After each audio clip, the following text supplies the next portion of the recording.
Kama to introduce our speaker for this webinar. Good morning again, and welcome to those who've just joined us. We're not in the first session. My name is Phakama Ncube. I'm a special collections librarian.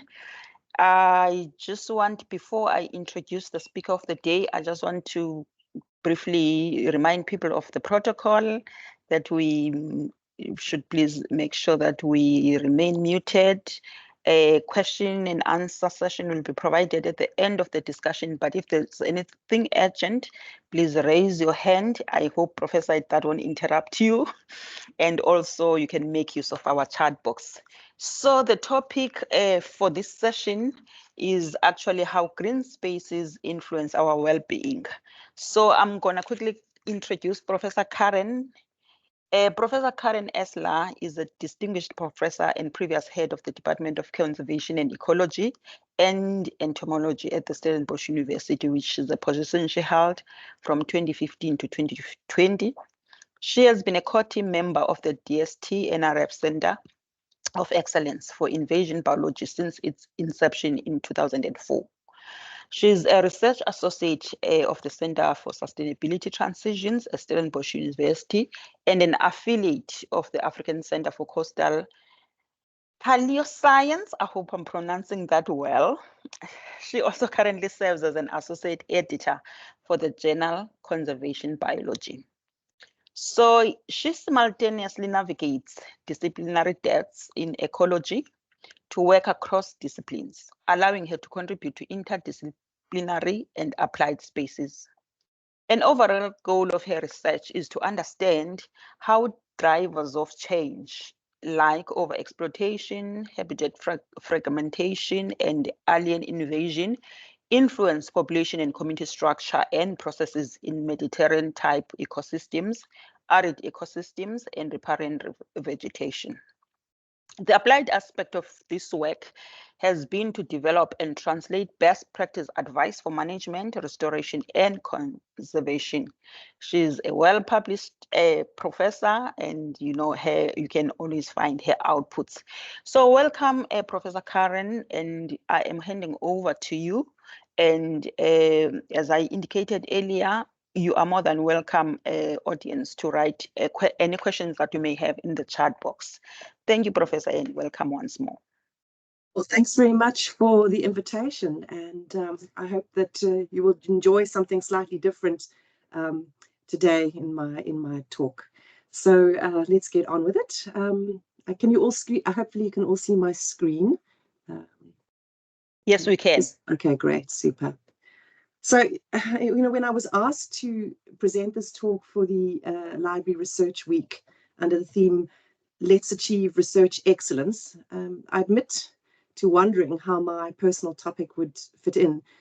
But then I started thinking a little bit further, and I think the subtitle for this section of the week is Let's Strive for Research Excellence in the Face of Adversity. And so we've heard quite a lot about the mechanics of research, but what about the researchers themselves?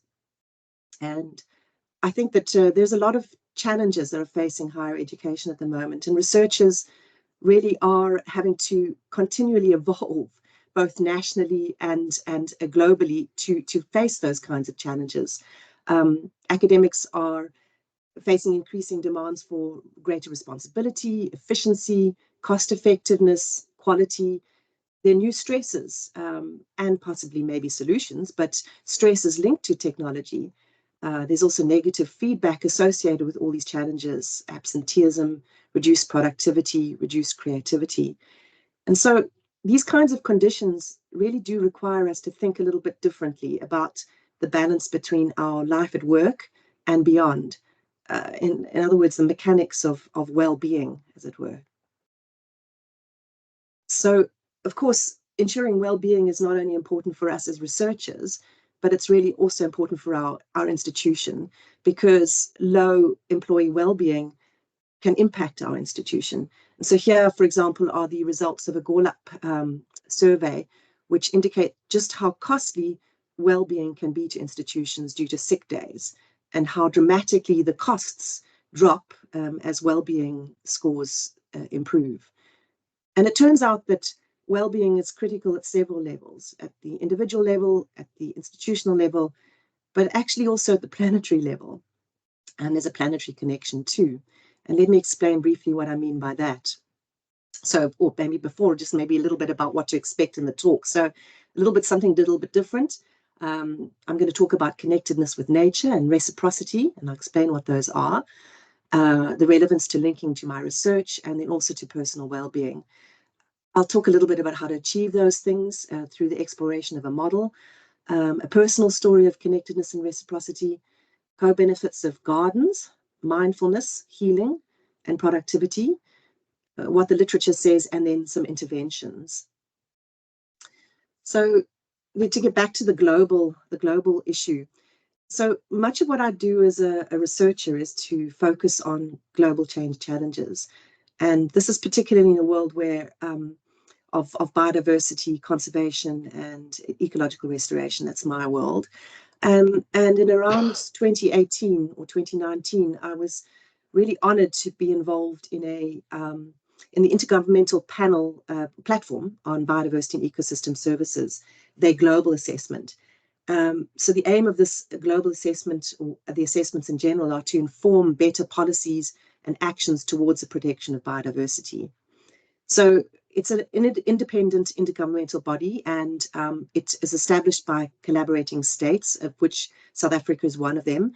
And it's really around strengthening that science policy interface. And the paper here is an outcome of the global assessment in which I participated. The group identified through a whole long process opportunities, which they called leverage points or levers. And these leverage points and levers would have greatest impact in addressing global change challenges. So if we have a look, this is a figure that comes out of that paper. And one of the insights from this global platform was that to address global change challenges, it's not really simply a matter of scaling up sustainability initiatives, nor is it around focusing on the direct drivers of change in nature. So those might be things like invasive aliens and so on, or changing fire regimes. But rather, there's this need to focus on what was called levers and leverage points. Then those levers and leverage points are likely to have disproportionately large impacts on the direct drivers of change in nature. And so it's collaborative implementation of these levers, and they can enable transformative change and therefore expand the focus to include indirect drivers of change. And I want to point out two very interesting leverage points that are highlighted on the screen here. The one is embracing diverse visions of a good life, and the other is unleashing latent values of responsibility to enable widespread action. And these suggest a link to well-being, quite interestingly. So the question is, how do we embrace visions of a good life and unleash latent values of responsibility to enable widespread action? How do we do this? So, our planet is being really pushed to its limits from the effects of biodiversity loss and climate change, and the health and well-being of human populations really is at an all-time low. And these are interrelated issues, some would argue. And at least in the Western world, these challenges have come about, some would argue, because of the disconnect between us and nature. And this might be things like increasing screen time, more people in urban concrete jungles, and so on. So the literature in a whole range of different disciplines is calling for this reconnection of people to nature, including my own discipline of conservation. And one of my very favorite people is Richard Cowling, Professor Richard Cowling. He's an A-rated ecologist. He happened to be my PhD supervisor. And in a paper that he published in 2006, speaking about sort of calling for action and conservation, he said that, even if all the other building blocks of effective conservation are in place, we will not succeed unless the general public cares. And they are unlikely to care enough if they no longer experience nature directly. So he's calling for this reconnection of nature. The question is, how do we achieve this connectedness with nature? I was really lucky to be involved in the transdisciplinary PhD program, which was set up sort of around 2012 or so at Stellenbosch University. And one of the first students to come through that program was Dr. Matt Zijlstra. And this is a paper that came out of his PhD. And interestingly enough, it's the second most highly cited paper on my CV. So it's really attracted a lot of attention. And he was really interested in this question about what is connectedness with nature and how do we achieve it. And there's quite a mouthful of a definition of connectedness with nature that appears in this paper. So I'll read it. A stable state of consciousness comprising symbiotic, cognitive, affective, and experiential traits that reflect through consistent attitudes and behaviors, a sustained awareness of the interrelatedness between oneself and the rest of nature. So maybe to put it more simply, it's the extent to which people include nature as part of their own identity. And this encompasses our emotional and cognitive relationship with nature, with the idea that being connected to nature would foster meaningful pro-environmental behavior, so positive feedback to environmental aspects. So he used a mixed method approach, a transdisciplinary approach in his PhD. And in this paper that was produced, this highly cited paper of mine, there was this model that was shown. And I just want to run you through this model briefly, because I'm going to refer back to this model. And it really is only over time that and sort of essentially living this model that I really truly understood what it meant to me and to essentially the feedback into conservation in general. So if we start at the sort of the red arrow here, the idea is that, you know, a lot of us, when we think about sort of promoting conservation behavior, think, okay, we can produce a pamphlet, we can produce information about nature, and that's going to really help. So knowing more certainly does help, but it's not really going to necessarily affect change, a transformative change. It's not going to necessarily lead into people changing their behavior, knowing more. If we introduce cognitive, experiential activities, and these are mostly structured, purposeful, maybe time-constrained activities like going for a hike, for example. So experience in nature certainly does make us feel better, and I'll show some evidence of that later. But it was interesting that he suggests that it's mostly unstructured and playful and creative and timeless activities. These are effective experiential activities that lead to what is called connectedness with nature. The idea that we would really, there would be a reciprocity associated with the behaviors and our feeling of being with nature and acting in a way which actually benefits nature. And these require quite a different type of activity. So I'm going to run you through these this model, and I'm going to be using these icons to sort of remind you about where I'm talking in the scheme of things. So moving from the mind to the body to the spirit to reciprocity in the center. So here's the personal story. Now, you know, I was lucky enough when I was growing up to spend a lot of time in nature as a child. I belonged to a museum club and so on, and I had parents who were very involved and took us hiking, and we spent a lot of time in nature. And I really do think that likely strongly influenced my choices as an academic career in the ecological sciences. Later shifting to conservation and ecological restoration. But I don't think I really fully understood the role that my interactions with nature at this stage in my life really influenced that pathway. And it's not really until more recently that I've fully comprehended the connections and the feedbacks. So to start this personal story, I have to say that a large part of my life was dominated by what were quite severe autoimmune challenges. These mostly manifested for me as skin rashes and stomach issues, and they were definitely likely induced by stress and possibly other things as well, including diet. But I had accepted the medical explanation that I just had to roll with the punches, that I had to accept the genetic cards that were dealt to me. And I was swallowing increasingly higher doses of cortisone just to keep it under control, because thinking that was the only solution. So the personal story starts about 12 years ago, and a couple of things happened. The first thing was that I got involved in a fabulous research project called Paleoscapes. And this is where a multidisciplinary team of researchers from around the world began its journey to understand quite an important time in our own species history. It's around 165,000 years ago, when we believe that the biodiversity of the Cape helped to support us through a serious bottleneck in our population.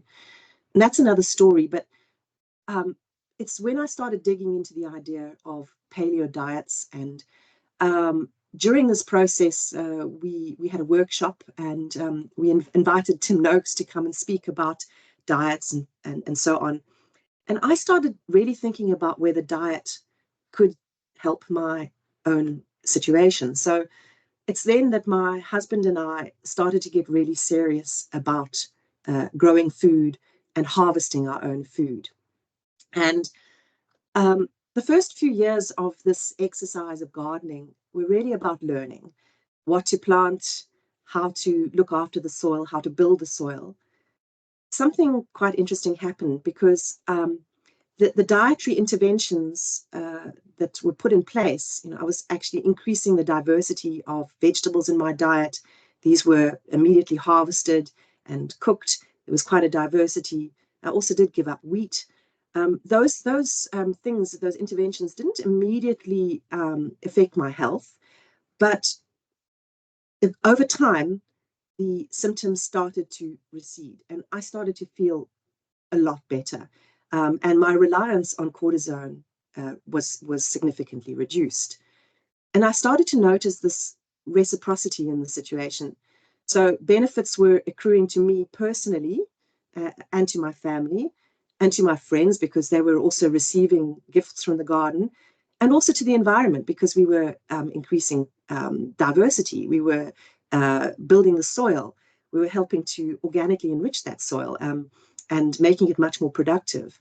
And so our desire to harvest variety actually was helping improve diversity. And then in around 2015 or 2016, tragedy and shock struck my family. My mother was diagnosed with pancreatic cancer at that time, and we were also victims of a balaclava gang that had been terrorizing farms in the Stellenbosch area. And it was excruciating. It was a terrible time of grief, of loss, of stress, of sadness. And it was also about this time that I was HOD, and the pressures and of that position were also quite real. And this is where something pretty interesting happened. So during this time, I found myself more frequently in the garden. And I realized that the sounds and the smells and the diversity and the beauty in my garden sojourns were actually making me feel so much better. And I started to play with that experience. And I guess inadvertently, I had invented my own, well, sort of an art form, I guess, the vegetable mandala.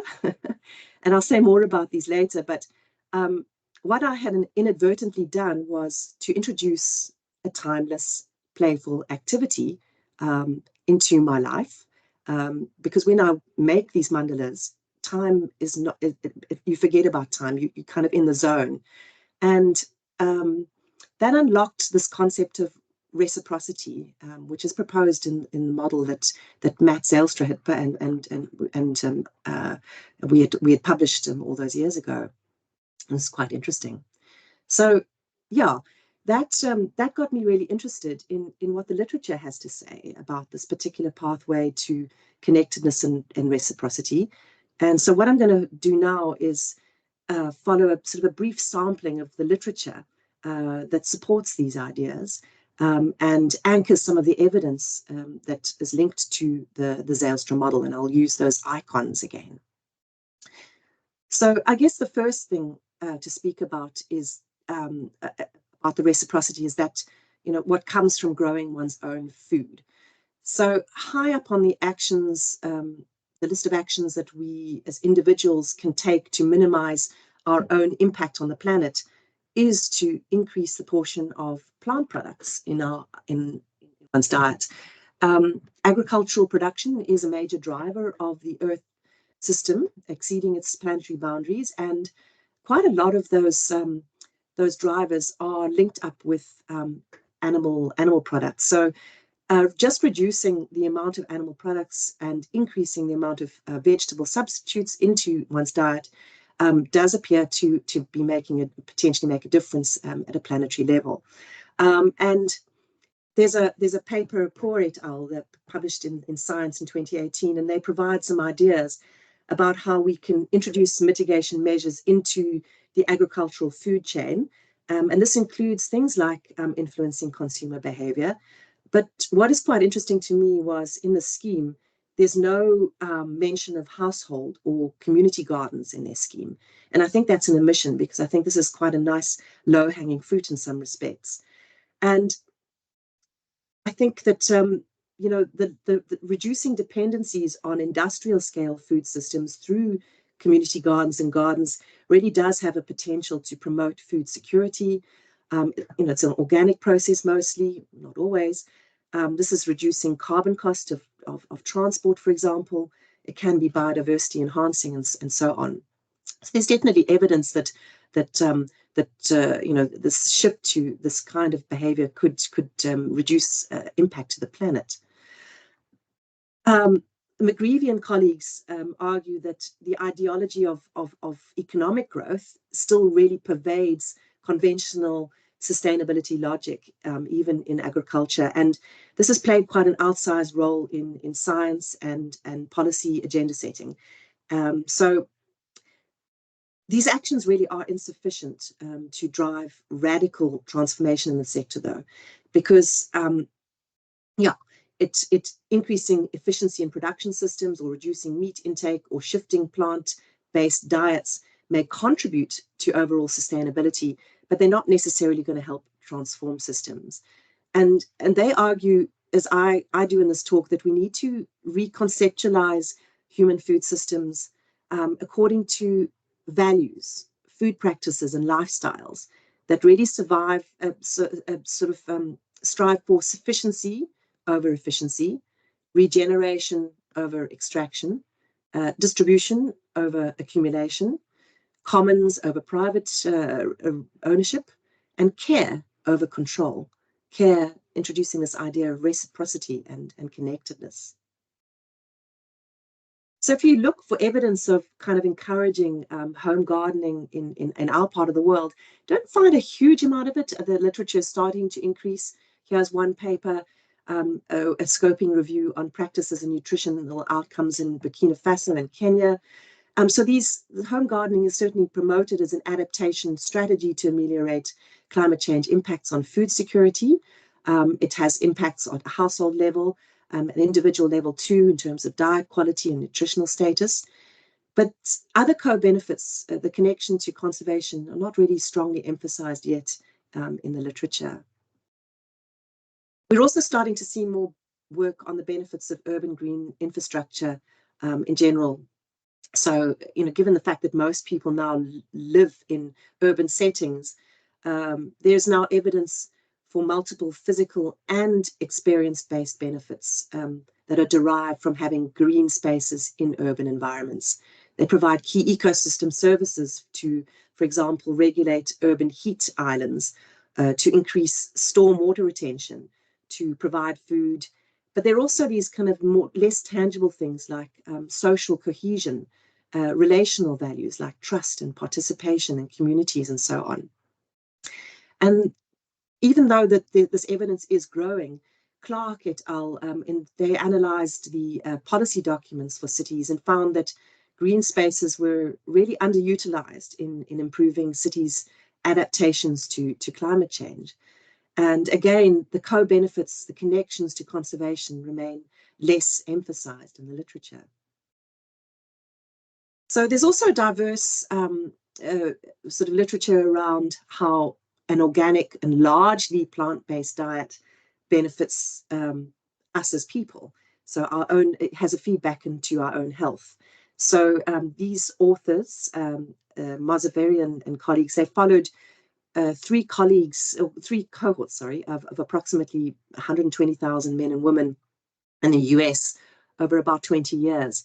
And they show how the consumption of primarily plant-based foods helped to minimize and, in fact, reduce weight gain, leading to healthier individuals. We certainly know that all the variety, this great vast variety of polyphenol compounds in plants, through epidemiological studies, provide a huge amount of defense for things like diabetes, cancer, hypertension, asthma, and so on. And also, there's growing evidence that eating a diversity of plants leads to a healthy gut microbiome, and that has a strong feedback to our own health. So there's strong evidence now of those benefits. So to get back to my own personal story, in a time of great stress, I had invented this form of a mindfulness tool, if you will. And I think it's really interesting because there's now evidence that's mounting as to the benefits of these green spaces, these community gardens, these home gardens, not only to providing healthy side effects or whatever, but also leading to this idea of enlivenment and connectedness and reciprocity. And I think this is where it actually gets really interesting. So what exactly is mindfulness? There's a very big mouthful of a definition here on the screen, but I quite like the definition that an author by the name of Amishi Jha, she's a professor in psychology at the University of Miami, and her research focuses on attention, working memory, and mindfulness. And she says that mindfulness is around paying attention in a particular way, on purpose, in the present moment, non-judgmentally.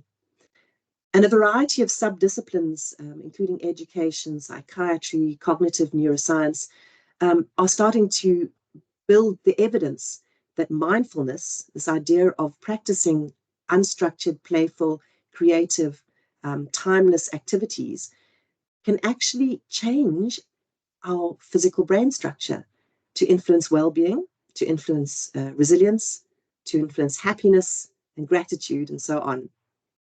So it turns out that practicing mindfulness leads to a more rapid recovery in the amygdala, and stress causes prolonged activation in this part of the brain.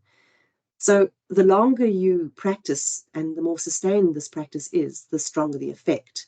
And this is the idea of this must be a regular thing. It can't be a once-off hike every now and again. It has to be something that's much more regular. And there's this strong emerging evidence now of this mind-body-nature connection to health. So to get back to my mandalas, these essentially were meditation tools that I had invented. Unstructured, playful, creative, timeless activities. So what is a mandala? It's a circle in Sanskrit. And these were originated in the 4th century through Eastern religions. They have roots in spiritual practices to attain mindfulness. And essentially what these mandalas do is they sort of focus attention from the outside to the inner core as a meditation tool. And Carl Jung is really sort of ascribed to bringing the mandalas to the West. He felt that these circular patterns reflected the mind's inner state at the time of creation, and he wrote about them. So my version, and I'm not sure how many other folks in the world do them, was vegetable mandalas. And so what these involve, up until fairly recently, because we moved away from our organic garden about 3 or 4 months ago, but it was to harvest for about 30 minutes, and then to just play, to arrange, and that's the timeless activity. This is the time where time stops, to just play, and then I photographed them, and then I started, preparing the whatever I harvested from the garden for a meal. And I've been doing this approximately once a week for the past 5 years. Even now that we've moved into a smaller garden, we're re-establishing that garden. I still do it. I don't necessarily post them onto Instagram all the time anymore because they're a little bit boring, but we're building diversity again in the garden. And so what came of that was this feeling of calm and being in peace and being in the moment, and this immense feeling of gratitude that developed out of that, and reduction in stress. And all the other things that came from with it, the gifting from the garden, the social connections that came of connecting with other people through Instagram and so on, the gifting.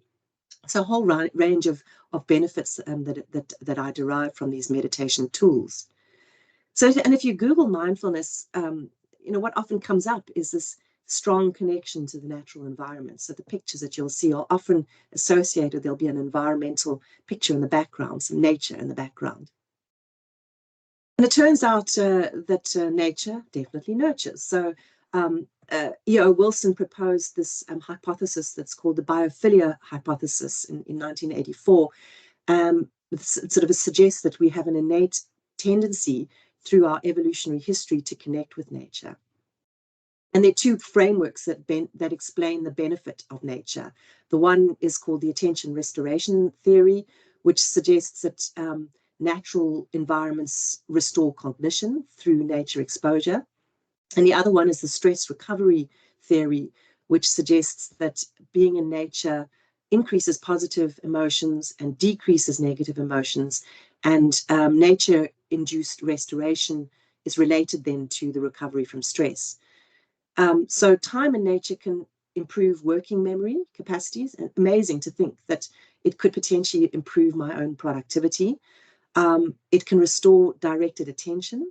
It certainly reduces stress and negative emotions and induces this feeling of gratitude. And as I said, there's mounting evidence from a range of different disciplines and in fact neural underpinnings to firm up these claims.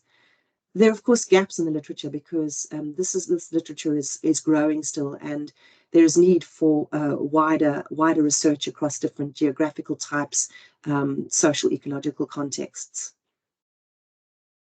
Here's one example which I thought was quite cool. This is a paper that was published in 2022 about how the amygdala activity decreases after a walk in nature. So what these researchers did was that they administered questionnaires to a group of people. They then sent them through MRIs, and then one of the groups was sent to walk in a natural environment, and the other were sent to walk in an urban environment. And then they re-administered the MRIs and re-administered questionnaires. So just to say, the amygdala is, this is the area of the brain which performs the primary role in processing memory, interestingly enough, and also decision-making. And it's also the place where emotional responses are tied up. So there's a kind of a link between stress and memory and decision-making and so on. I hope you see where I'm going here. So what were the results of this study? I'm not going to talk about the sort of subtext here of fear and neutral, but what you need to look at here is are the green bars versus the gray bars. So the green bars are the walks in nature, and the nature group and the urban group. And what you can see here is the amount of amygdala activation before a walk, either in an urban area or and after a walk, either in an urban area or nature. And very clearly here, what you can see is that nature was restoring those individuals from stress because there was a significant reduction in the activity of the amygdala only after the walks in nature, which is pretty interesting. So let's get back to this idea of reciprocity, because for my particular discipline, we want transformative change, and the question is, can we nurture through mindfulness and connectedness with nature these kinds of reciprocity? It turns out that when you start asking people, there is this bit of a value action gap, because when you ask people, there's a disconnect between what they state, their stated values, their appreciation or the love of the environment, and their action. So actually advocating for environmental protection. So here's a study that was done largely in the US in a fairly homogeneous population. But, you know, people in that population were 20 times more likely to mention appreciation of nature than the idea of reciprocity, so action. And this study suggested that intervention might be required to increase the degree to which people connect their appreciation of nature with their responsibility to take care of it. So we need some form of intervention. So yeah, getting back to my mandala reciprocity, that was my intervention. And the reciprocity here is that not only did the act of doing this little simple activity regularly make me more healthier. It saved us money because it was essentially a garden that was producing food for us.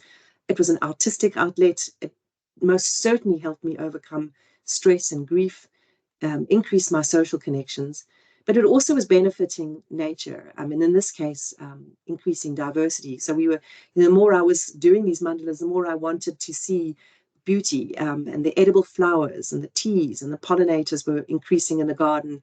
The soil condition was improving, certainly lower carbon cost. There was no packaging involved in harvesting and putting to the table. And, essentially there was a strong and very close connection with nature. It was accessible to me in a regular way. So this is a study, it's a systematic review, the results of a systematic review that focused on recent meta-analyses that investigate impacts of psychological or physical connections with nature on both human health and well-being, and on attitudes and actions that promote nature conservation. So on the one side, you see contact with natural areas. So this is a physical connection. And then psychological connection is sort of seeing oneself as part of nature, the sort of reciprocity side of things. And the study found quite consistent conclusions across quite geographically diverse experimental studies that physical connection with nature does improve human cognition. It improves social skills. It improves physical and mental health, and psychological connection to nature. And these are experimental studies. What is the evidence on the side of reciprocity is mostly correlational, and there's only a little bit of experimental study so far, and this is where there's a bit of a gap here, so we need to still grow that evidence. But these are scattered across a variety of different scientific disciplines, including health, education, psychology, and biology. So there's strong growing evidence that there's something in here. So what kinds of interventions could we be seeking? This paper by Lumber et al., Beyond Knowing Nature, they suggest that actual contact and emotion and meaning and compassion, with the latter being mediated through engagement with nature or natural beauty, those were the predictors of connection with nature. But knowledge-based activities were not.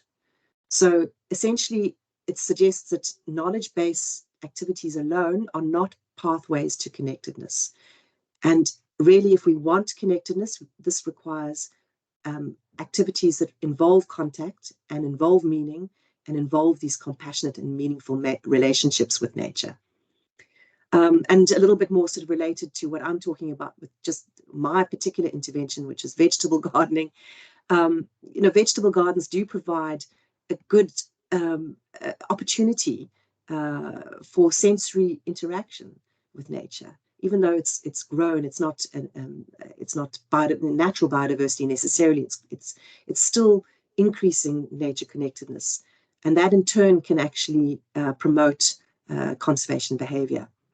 So there are a variety of different interventions that are now being sort of suggested, including even green prescription, urban planning, nature-based solutions in urban situations, and sensory or art engagements and activities in nature. So a range of very interesting types of interventions that are now being suggested. So what I want to say in conclusion here is that if we get back to the theme of the session, I think that we have to start thinking about this a lot more seriously, that if we really are interested in striving for research excellence, perhaps maybe this also includes a focus on researcher well-being. And I was chatting to one of my postgraduate students earlier this week, and she was saying sometimes that she chats to her colleagues in the lab, and she says she just really wants a place where she can just escape to and go to that's quiet, that she can sit and meditate, and then to get back to her work. So this suggests that maybe there are interventions that can even happen on campus, where places, gardens, or places where people can actually just go and be still and seek that kind of meditative time. So yeah, seeking ways to improve the human-nature relationship, because it can not only improve human health and well-being, but it also can potentially improve nature conservation. There are a lot of gaps that remain. For example, we know very little about the impacts of the quality of green spaces, at the duration and the frequency or the type of nature exposure that we need if nature prescription is going to be a way that doctors might suggest. And I think in some countries this is already happening. But so what is the relevant dose?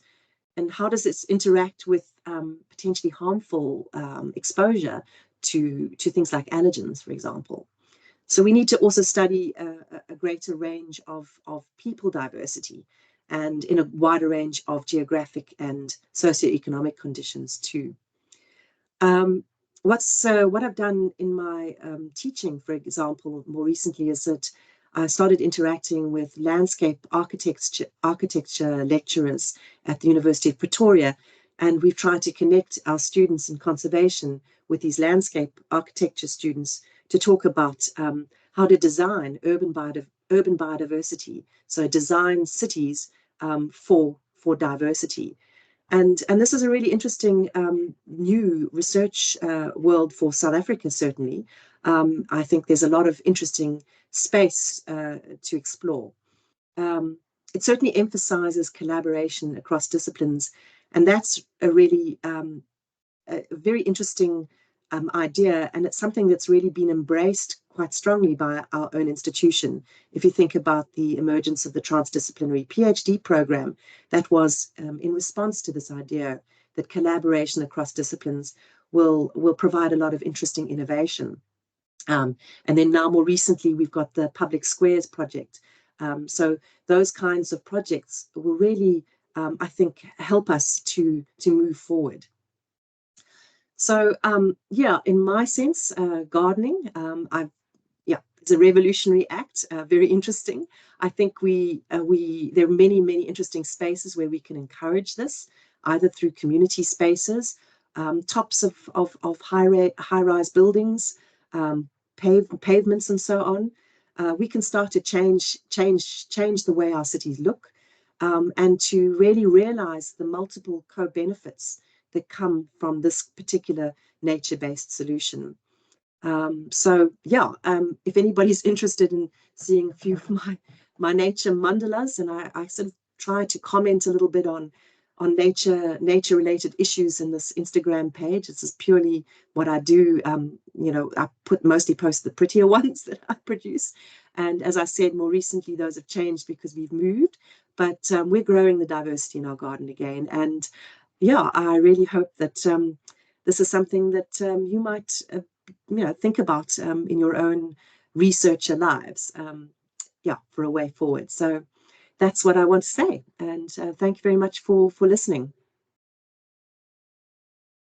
I don't know if there are any questions at all. See, there's a chat line. Somebody says we should start a vegetable garden. Sorry, Kume, you're muted. Thank you so much, Prof. I don't see any questions as such, except for the wonderful comments that people have shared. And wow, this has been a very enlightening speech. you know, and a reminder if actually of the things that we used to do, but we are no longer doing because of certain circumstances, of course. But again, it's I hope people have found it very profound as I have done. You know, it's so interesting to hear this interconnectedness between research, nature, and the well-being. And yeah, I'll definitely be one of your followers because I'm very passionate about gardens and gardening. So, you know, when I look at these mandalas, then it reminded me of, you know, what plating, just, you know, plating food can do to your appetite, then what veggies can do to your well-being and to your mental health as well. But yeah, I'm just going through and seeing if there is a question. I see one question from S. Sibangani. How is this approach linked to the Sustainable Development Goals? Oh, I think fundamentally it is. I think it's a cross-cutting approach. It's something that you know, I mean, I think that's that particular vegetable mandalas. Not everybody's going to be making vegetable mandalas. That was my own little way, but I think it's around seeking more ways to connect us back, certainly the Western world, back into nature, would fundamentally change the way we view nature. So I think. Yes, most very strongly related to things like ecological restoration, restoring nature, and so on. You know, there's a mention, I think, in the chat line here as well to the presence of the Stellenbosch University Botanical Gardens. And here we have a very, very good, you know, it's a beautiful place. I think people need to use that place a lot more. It is a place where you can go and escape into a quiet corner. And the Stellenbosch University, the Botanical Gardens, are doing fundamental, wonderful work also, linked to ecological restoration of our Cape Lowland fynbos, and so on. So again, that reciprocity is sort of emerging even in the sort of institutional decision to maintain that Stellenbosch, those gardens. So absolutely wonderful. Yeah. So okay, the question, how does it help us conservationists talk about how we can help rather than only focusing on what we're doing? Yeah, yes. a question. Yeah, so you know, when I sort of first started becoming a sort of conservation ecologist, you know, after sort of a lot of these projects, you know, the end result was, you know, we would produce a pamphlet, you know, which would give more information, and thinking that that's where we would stop. And I think we can't stop at that. I mean, knowledge is great, and we need that knowledge, but we need to start helping to design programs, educational programs, building that evidence of those connections. Because I think then urban designers will start to take those things a lot more seriously. If we do, and if there's strong evidence that we are actually leading to better diversity, to reducing urban heat islands, all the things that the co-benefits associated with nature-based solutions, then I think that the policymakers might stand up and wake up. And I think this is what the Intergovernmental Panel was suggesting, is that we really do need to start focusing on these things at a global scale. So yes, there are many things that we can do. You know, we'll carry on the work in conservation and carry on the work in natural environments, but allow people to engage in with those environments in sustainable and positive ways. So yes, absolutely. Yeah. Thank you so much, Professor Esla. Can we take the question from Sibangani as the last one? Unfortunately, we have another session to be ready for. So the last question would be: town planning and city growth seem to be eating everything green. How can this approach be inbuilt to ensure citizens benefit?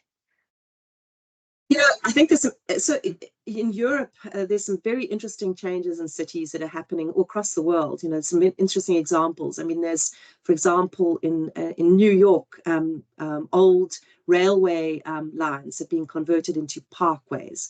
In various cities across Europe, paveways are being dug up and permeable paveways put in, and native species that are being planted in.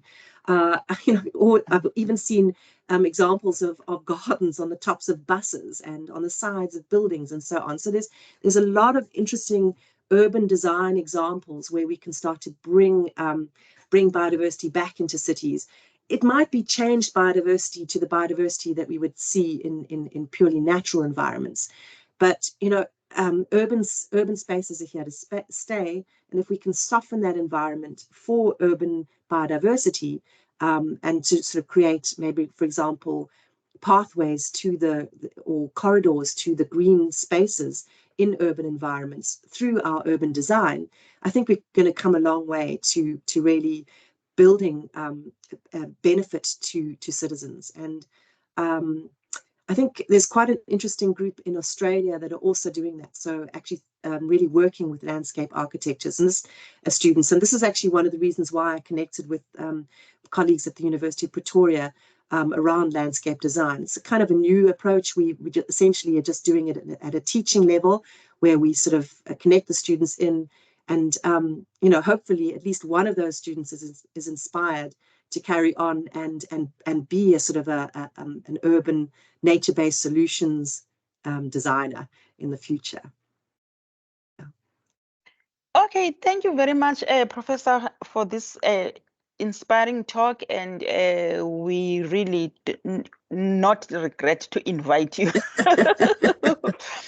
And to the audience, thank you very much also for listening. Elizabeth shared Professor Esla's Instagram link, so if you would love to follow her, please do.